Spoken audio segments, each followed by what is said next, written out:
Allah sarki zi wallahi ina gaya miki ranar ko da ba karamin fashewa za ta yi ba don wankan da zan dauka ko ranar ba a cewa komai ki bari.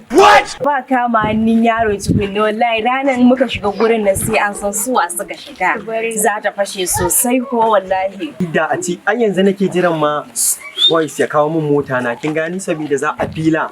Wace kun zama motoci nake gaya mu. Dama gashi kun yi irin siffar shi ba arafa ka. Ai. Kai abokina. Wallahi lafiya. Ga da mutanen. Kai abokina. Wallahi lafiya kalau da kai abokina. Na ji daɗin ganin ka.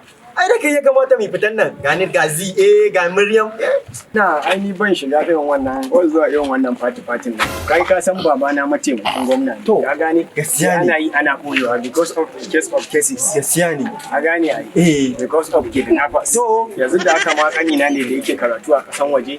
Shine ya yanke mai shine daɗin mu yamman waya. Zan je mai transparent din miliyan 10. Shi yasa ba da to amma ba da haka ba kai ka san da kai za a ji.